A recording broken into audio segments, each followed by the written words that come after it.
নমস্কাৰ সকলোকে। আজি মই ৰান্ধিছিলো সৰিয়হ দি ৰঙালাও আগ। আৰু এই সৰিয়হ দি ৰঙালাও আগৰ ভাজিখন এবাৰ ৰান্ধি খালে খাবলৈ যে ইমান সোৱাদ হয় নহয়, কি ক'ম আৰু আপোনালোকক। তাৰ কাৰণে এয়া মই ৰঙালাও আগ লৈছো। ৰঙালাও আগখিনি বাৰু ঘৰৰ নহয় হা, বজাৰত পাই কিনি আনিছিলো। আৰু এয়া আনা অকনমান সময় হ'ল যে এয়া অকনমান লেৰেলি যোৱাৰ দৰেই হৈছে। এতিয়া মই এইখিনি ধুনীয়াকে লৈ কোমল পাতখিনি আৰু কোমল ঠাৰিখিনি ভালদৰে চুচ গুচাই চাফা কৰি লওঁ। এইখিনি চাওকচোন, মই এনেদৰে এটা চাইজত টুকুৰা টুকুৰকৈ কাটিছো আৰু এনেদৰে যিখিনি চুচ আছিলে চুচখিনি মই এৰুৱাই দিলো আৰু পাতখিনি এনেদৰে চাই চাই কুমলীয়া পাতখিনিও মই দি দিছো। আৰু এইখিনি কৰোতে অকমান সময় লাগে, সেয়েহে মই গোটেইখিনি দেখুওৱা নাই, আপোনালোকক অকনমান মই কেনেদৰে চাফা কৰিলো দেখুৱাই দিলো। আৰু এয়া চাওক, গোটেইখিনি মই ধুনীয়াকে চাফা কৰি ললো আৰু এবাৰ ধুইও ললো। ধুই এনেদৰে ফুটা ফুটা খৰাহীত এইখিনি ধুনীয়াকে টুকি ৰাখি দিছো। আৰু আনফালে মই ইয়াত 3 চামুচ মান সৰিয়হ লৈছো, তাৰে 2 চামুচ বগা সৰিয়হ আৰু 1 চামুচ কলা সৰিয়হ লৈছো। এইখিনি মই 10 মিনিট মানৰ কাৰণে তিয়াই ৰাখিছিলো। এতিয়া এইখিনি পেষ্ট বনাই ল'ম। লগতে এটা মই আলু লৈছো, আলুটো মই এনেদৰে দীঘল দীঘলকে ডাঙৰকে কাটি লৈছো। আৰু এটা ডাঙৰ চাইজৰ পিঁয়াজ, 4-5 ফুটামান নহৰু এনেদৰে মিহিকে কুটি লৈছো আৰু 3টা কেঁচা জলকীয়া লৈছো। আনফালে গেছত কেৰাহীখন পাতি গৰম হোৱাত তেল দি দিলো। তেলখিনি যেতিয়া গৰম হৈ আহিছে, তেতিয়া মই ইয়াত দি দিলো নহৰু, পিঁয়াজ, জলকীয়াখিনি। এইখিনি এতিয়া মই কিছু সময় ভাজি ল'ব লাগিব, যাতে পিঁয়াজ নহৰুৰ পৰা কেঁচা গোন্ধটো যায়, সিমানলৈকে ভাজিলেই হ'ব।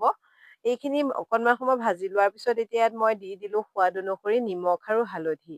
হালধি আৰু নিমখখিনি দি লোৱাৰ পিছত মই ভালদৰে এবাৰ মিক্স কৰি ললো। এতিয়া ইয়াত মই দি দিলো দীঘল দীঘলকে কাটি ৰখা আলু কেইডোখৰ। আলু কেইডোখৰ এতিয়া মই কিছু সময় ভাজি ল'ম। এয়া আলুখিনি কিছু সময় ভাজি লোৱাৰ পিছত এতিয়া ইয়াত মই দি দিছো কাটি ৰখা ৰঙালাও পাত আৰু ঠাৰিখিনি। এইখিনি এতিয়া মই ভালদৰে মিক্স কৰি ল'ম আলু পিঁয়াজখিনিৰ লগত। এইখিনি এতিয়া মই হেতা এখনৰ সহায়ত ভালদৰে লৰাই ললো আৰু ঢাকন দি কিছু সময়ৰ কাৰণে এইখিনি সিজিবলৈ দিম। এতিয়া চাওক, কিছু সময় ঢাকন দি ৰখাৰ পিছত এইখিনি ধুনীয়াকে জহি গৈছে আৰু এই চব্জিখিনি অলপ কমি যোৱাৰ দৰে হৈ গৈছে, যিহেতু পাতখিনি জহি গ'ল। আৰু এতিয়া ইয়াত মই দি দিছো পেষ্ট কৰি ৰখা সৰিয়হৰ পেষ্টখিনি। এই সৰিয়হৰ পেষ্টখিনি দি লোৱাৰ পিছত মই লাওৰ আগ আৰু পাতখিনিৰ লগত ভালদৰে মিক্স কৰি লৈছো। আৰু ইয়াত মই বিশেষ বেলেগ মছলা একোৱে ব্যৱহাৰ নকৰো, খালি সৰিয়হ দিয়ে ৰান্ধিছো। আৰু এনেদৰে ৰান্ধিলেও খাবলৈও খুবেই সোৱাদ হয়। আৰু মই এইখিনি কিছু সময় ঢাকন দি ৰখাৰ পিছত আকৌ এবাৰ দেখুৱাই দিছো, চাওকচোন। এইখিনি আৰু ধুনীয়াকে জহি গৈছে আৰু সৰিয়হখিনিও ধুনীয়াকে ভাজ খাই গ'ল আৰু সৰিয়হৰ ফ্লেভাৰখিনিও লাওৰ আগখিনি ঠাৰিখিনিলৈ ধুনীয়াকে সোমাই গৈছে। ইয়াত আৰু মই বেলেগ পানীও ব্যৱহাৰ নকৰো, এনেদৰেই ঢাকন দি দি 2-3 বাৰ মান ভাজি ল'ম।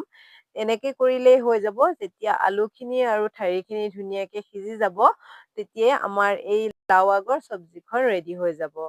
এয়া দেখিছে নহয়, মই 2-3 বাৰ এনেদৰে ঢাকন দি এইখিনি ভাজি ললো। এতিয়া চাওকচোন, একেবাৰে শেষত এইখিনি ধুনীয়াকে সিজি গৈছে, আলুখিনিও অকনমান ভাঙি গ'ল, মানে এইখিনি পাৰফেক্টলি হৈ গৈছে। ইয়াত কোনো ধৰণৰ মই পানী মছলা ব্যৱহাৰ কৰা নাই, এনেদৰে ৰান্ধিলো। আৰু এনেদৰে যদি ৰঙালাও আগ ৰান্ধি খোৱা যায়, খাবলৈ খুবেই সোৱাদ হয়। যদি আপোনালোকৰ যিসকলে এনেদৰে ৰঙালাও আগ সৰিয়হ দি ৰান্ধি খোৱা নাই, এবাৰ ৰান্ধি খাই চাবচোন।